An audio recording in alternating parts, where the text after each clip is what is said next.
Nataka kukusaidia jambo moja Mheshimiwa Waziri wa Mipango.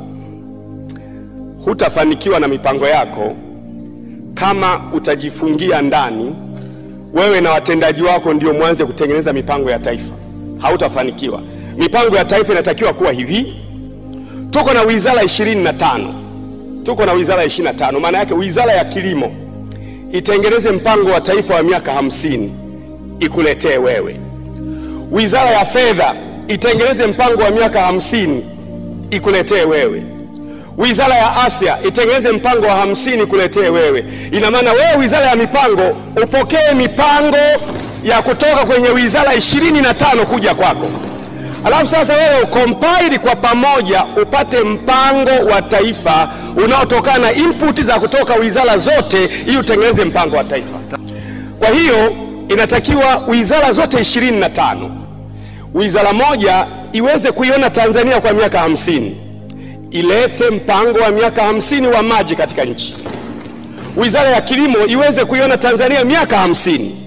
Ilete mpango wa miaka 50 wizara ya mipango.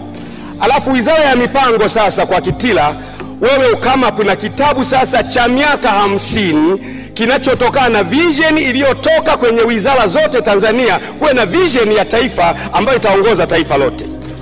Na sasa utakapofanya hivyo, kila ilani ya uchaguzi itakuwa inachovya kwenye mpango wako, ili kwamba ilani za uchaguzi na zenyewe zitakuwa zinaangalia mpango wa taifa, halafu zinachukua kutoka kwenye mpango wa taifa zinavipa vyama vyake. Itakusaidia sana, na hapo tutakuwa tumeanza kuona hasa maono ya taifa. Kwa sababu ya muda wangu Mheshimiwa Spika, dakika moja tu. Jambo lingine, tuwe na mamlaka ya kuilinda political wing isitoke kwenye maono ya taifa. Tutakapofanikiwa kutengeneza maono ya taifa ya miaka 50, alafu miaka 50 kuna miaka mitano, kuna regime zinakuja miaka mitano. Kuna kitu gani tutakachofanya kumfanya rais wa awamu ya 9, awamu ya 8 abaki kwenye maono ambayo tumeyaweka?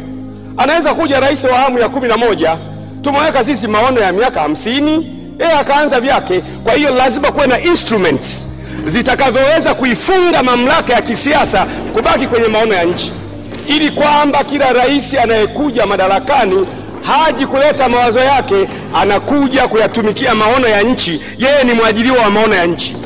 Itatusaidia sana kama nchi kubaki ndani ya maono. Naudia tena Mheshimiwa Naibu Spika, ipo siku tusipoamua kuifunga nchi kukaa kwenye maono na kuyashikilia maono na kutafuta instruments ambazo zinaweza zikaifanya political wing